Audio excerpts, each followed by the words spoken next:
तो यार school bunk ना, ये हम प्राइवेट स्कूल के बच्चों ने सिर्फ सुना था, होता क्या हमें नहीं पता। लेकिन गवर्नमेंट स्कूल के बच्चों के लिए ये बहुत ही नॉर्मल चीज थी, क्योंकि वो स्कूल ही कभी कभार जाते कि चल आज एहसान कर देते स्कूल पे, वरना बाकी दिन बंक पे रहते थे, क्योंकि उनसे पूछने वाला ही कौन था यार। पेरेंट्स की फीस जा नहीं रही, उन्हें क्या ही मतलब। बच्चे टीचर वो खुद ही बंक पे रहते थे, तो बच्चों की क्या ही सोचते।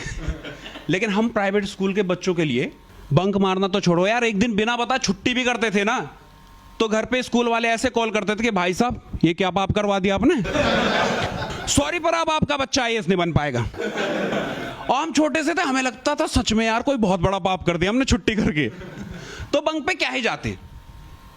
लेकिन फिर हमारी दोस्ती ना एक गवर्नमेंट स्कूल वाले बच्चे से हुई, जो हर दिन बंक पे जाता और वहां के सारे इंटरेस्टिंग किस्से आके हमें सुनाता कि हाँ हमने ये किया। हमने कहा वाह यार ये तो बहुत कूल जिंदगी जी रहा है। और एक हम प्राइवेट वाले गुलाम। इस पे मेरा दोस्त बाबे कहता है कि ओए अब हम भी इस गुलामी की बेड़ियों को तोड़ेंगे और बंक पे जाएंगे। मैंने कहा ओए बाबे ओए ये क्या बोल दिया भाई, सॉरी बोलो सब वापस ले। हमें यहाँ एक दिन की छुट्टी भी करनी होती है तो एप्लीकेशन लिख के देते हैं, और तू ऐसे झटका मार के बंक पे जाने की बात कर रहा है। इस पे वो गवर्नमेंट स्कूल वाला दोस्त हंस पड़ा। सच में छुट्टी के लिए एप्लीकेशन लिखते हो तुम लोग, सच में गुलाम हो भाई। लेकिन उसकी इस हंसी ने ना मुझ में गुस्से के साथ साथ हिम्मत भर दिया। मैंने कहा अब चाहे कुछ भी हो जाए बंक पे जरूर जाऊंगा, क्योंकि बात अब सेल्फ रिस्पेक्ट पे आ गई है। कौन सी सेल्फ रिस्पेक्ट पता नहीं यार, 10th क्लास में थे, कुछ भी नहीं उखाड़ा जिंदगी में, लेकिन फिर भी अंदर से फटी पड़ी है भाई, बाहर से फुल हवाबाजी दिखा रहे हैं। और मेरे सारे दोस्त भी कि हाँ भाई बिल्कुल जाएंगे भाई, बात सेल्फ रिस्पेक्ट पे आ गई है, सिवाय छमिया को छोड़ के, क्योंकि उसकी बाहर से भी फट गई। कहता है तुम लोग जाओ यार, मुझे तो बस आके स्टोरी सुना देना, मेरे लिए वही बहुत है। और हमने भी उसे फोर्स नहीं करा, क्योंकि हमारा ही फर्स्ट टाइम था यार, जब हमारी फट रही थी तो उसका तो बनता था। तो फिर हम लोगों ने मिलकर प्लान बनाया कि इस सैटरडे हम सब बंक पे जाएंगे, और जो हमारा दोस्त है गवर्नमेंट स्कूल वाला गोलू, वो हमें गाइड करेगा कैसे कैसे जाना है। क्योंकि यार हम कुएं के मेंढक थे, हमने अकेले मोहल्ला नहीं घूमा था, तो दिल्ली क्या ही घूमते। तो सैटरडे वाले दिन सुबह सुबह हम सब स्कूल के बगल वाले पार्क में मिले, और वहां से सीधा बस स्टैंड पहुंचे, क्योंकि गोलू हमें वहीं मिलने वाला था। तो बस स्टैंड पहुंचते ही गोलू की एकदम से आवाज आई कि ओए फटाफट भाग के आ जाओ।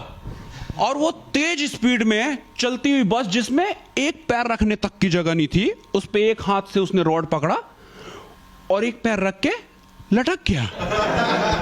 हमें लगा वो कोई स्टंट दिखा रहा है, हम रुक के ताली बजाने लगे। लेकिन फिर समझ में आया वो भी हमें ऐसे ही भाग के चढ़ने के लिए बुला रहा था। लेकिन हम प्राइवेट स्कूल के बच्चे यार, खाली रुकी हुई बस में भी चढ़ते वक्त गिर जाते थे, ऐसे बस में चढ़ते तो मौत कन्फर्म थी हमारी। तो हम लोग हिले तक नहीं। फिर वो वापस वहां से भाग के आया, क्यों क्या हो गया तुम लोगों को, जाने का मन नहीं है क्या बंक पे? इतनी खाली बस निकल गई। हम सबके मुंह से एक साथ निकला, ये खाली थी? बाहर तक बच्चे लटक रहे थे।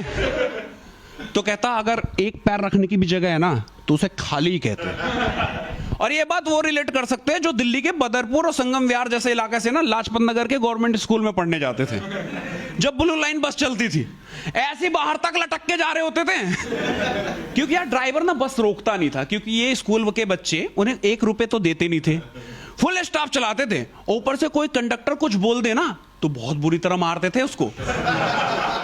पर हम प्राइवेट वालों को ऐसा कुछ सीन का पता ही नहीं था, हम हिले तक नहीं। मैंने कहा यार पहले बस तो रुकने दे। तो कहता तेरा बाप क्या कोई गुंडा है जो बस आके रुकेगी? ऐसे चढ़ना पड़ता है। हमने कहा रहने दो फिर, ऑटो से चल लेते हैं यार। तो कहता पैसे है तेरे पास? मैंने कहा नहीं, हिम्मत है, चल कोशिश करते हैं। तो करीब 4-5 बस पे हमने ट्राई करा, और हर बार सिर्फ गोलू चढ़ जाए, हम उसके पीछे पीछे आधे किलोमीटर तो भागते रह जाते। फिर गोलू ने कहा ऐसे नहीं चढ़ पाओगे। उसने हमें कुछ ट्रिक बताया बस में चढ़ने का, और बोला कि अब मैं सबसे पहले बस में चढ़ जाऊंगा और तुम लोग अपना अपना एक एक हाथ देना, मैं खींच के सबको अंदर कर दूंगा। मैंने कहा ये मस्त प्लान है। तो प्लान के हिसाब से नेक्स्ट बस आई, और सबसे पहले उसमें गोलू चढ़ गया। उसके पीछे था पंडित, उसने पंडित का हाथ पकड़ा और खींचा, पर पंडित खींचा ही नहीं। वो रोड पे बस के साथ साथ घिसड़ता हुआ चला जा रहा है। हमें लगा ये फिर से कोई स्टंट दिखा रहा है, हम रुक के फिर से तालियां बजाने लगे। पर थोड़ी देर बाद पंडित की चीख सुन के समझ में आ गया कि ये स्टंट नहीं, एक्सीडेंट। फिर गोलू ने उसका हाथ छोड़ दिया और वो लाश की तरह रोड के किनारे बिछ गया। हम भाग के पंडित के पास गए तो देखा उसका घुटना छिल गया बेचारे का, और फुल पैंट जो थी वो हाफ हो गई। आधी पैंट फट गई और हमारी पूरी गांड। हमने कि रहने दे भाई, हमारे बस की बात नहीं है, हम यहीं घूम के घर चले जाएंगे। तो गोलू कहता है कि एक और प्लान है मेरे पास, अगर तुम लोग बोलो तो। हमने कि बता भाई। कहता ट्रेन से चलोगे लेकिन उसके लिए तुम्हें थोड़ा पैदल चलना पड़ेगा। हमने कि भाई चल लेंगे यार, ये तो तू हमें पहले ही बता देता, खामखा हमारी ऐसी तैसी करवा दी। मैंने कि चलो फिर अब पंडित को घर भेजते हैं और हम लोग बंक पे चलते, क्योंकि पंडित बहुत तकलीफ में था, चीख रहा था, दोस्तों का सहारा लेके चल रहा था। लेकिन घर भेजने की सुनते ही एकदम सही से चलने लगा। क्या बस सिर्फ घुटना ही तो छिला है, पैर थोड़ी ना कट गया। जो घर भेजने की बात कर रहे हो, मैं भी जाऊंगा बंक पे। मैं चलो फिर तो कोई टेंशन ही नहीं। तो फाइनली हम लोग लोकल ट्रेन पकड़ने के लिए स्टेशन की तरफ पैदल पैदल चलने लगे। और अभी भी फुल बकचोदी के बाद भी खुश थे हम लोग, क्योंकि एकदम आजाद परिंदे वाली फीलिंग आ रही थी। कि तभी अचानक से गोलू ने एक स्कूल के बच्चे को पीट दिया। ऐ भाई, हमने किसे क्यों मारा? कहता खौफ बिठाने के लिए सब करना पड़ता है। हमने किया अच्छा। तो हमारे आगे भी 2 स्कूल के बच्चे जा रहे थे, हमने उन्हें पीट दिया कि खौफ तो बिठाना पड़ेगा। पर गोलू की फट गई। कहता भाई इसे क्यों मारा? हमने कहा भाई खौफ बिठाने के लिए। कहता अबे तुम्हें नहीं पता सालो, ये 2 नंबर स्कूल के बच्चे थे, ये इनका इलाका है, कुत्ते की तरह मारेंगे, भागो। मैंने कहा अच्छा ऐसा कुछ भी होता है? कहता बहुत कुछ होता है, बिना मुझसे पूछे कुछ मत करना। तो हम फटाफट भाग के स्टेशन पहुंचे और वहां पे फिर डिसाइड करने लगे कि कहां जाए। तो गोलू कहता है कि आंदोलन में चलोगे कि एक तो लोकल ट्रेन के रूट में ही है, तो वहां से उतर के हम सीधा आसानी से पहुंच जाएंगे, फ्री का फुल खाएंगे, एंजॉय करेंगे और आ जाएंगे। क्योंकि तब ना अन्ना हजारे जी का आंदोलन चल रहा था और वो दिल्ली के रामलीला मैदान में था, तो आप सदर बाजार स्टेशन से सीधा पैदल पैदल जा सकते थे। तो हमने कहा चलो फिर ठीक है चलते। तो फाइनली लोकल ट्रेन आई, उसमें बैठे और आधे घंटे में हम सदर बाजार स्टेशन पहुंचे और वहां से पैदल पैदल रामलीला मैदान के लिए निकल गए। थोड़ी दूर चलने के बाद गोलू कहता है कि यार तुम लोग यहीं रुको, मैं फ्रेश होके आता हूं शौचालय से। उसके साथ जाट, पंडित और भाटी भी फ्रेश होने चले गए। मैं और बाबे वहीं रोड पे खड़े होकर बिल्डिंगों को देख रहे कि वाह सब कुछ नया नया सा लग रहा है। कि अचानक से बाबे कहता है क्यों है, मैंने एक कुड़ी लाइन दे रही हो देख। मैं साला फिर शुरू हो गया। फिर कहता है एकदम से ओए अब तो मैंने किस भी दे रही है, जल्दी देखो है। मैंने कहा तू बहुत बड़ा शाहरुख खान है ना, जो ऐसी चलती फिरती लड़कियां तुझे किस करने लगी। लेकिन जब मैंने देखा तो सच में एक लड़की किस दे रही थी यार उसे। मैंने कहा बाबे तेरी लॉटरी लगी है। मैं तुरंत ही पेन पेपर निकाला, ले नंबर लिख के फेंक दे। कि तभी एक और लड़की आई उस खिड़की पे और मुझे किस करने लगी। बाबे शॉक्ड, क्यों है सपना अपना तो न देख रही हम। साले गरीब, छोटी सोच, असली दिल्ली है ये, मॉडर्न लोग रहते हैं यहाँ, आम बात है। कहता तुझे कैसे पता? मैंने कहा मेरे भैया बता रहे थे कि इसी मोहल्ले के लड़के पागलों की तरह पीछे पड़े रहते हैं लड़कियों के। बाहर जाके देखो फुल ऑन इक्वालिटी है, अगर वहां लड़कियों को पसंद आए तो वो खुद जाके सामने से अप्रोच करती है। तो बाबे कहता चले बात करें। मैंने कहा चलो फिर। हम रोड क्रॉस करके उसके पास गए और उसका नाम ही पूछा था कि एक बंदा आ गया कि हाँ भाई क्या चाहिए। हमारी गांड फट गई।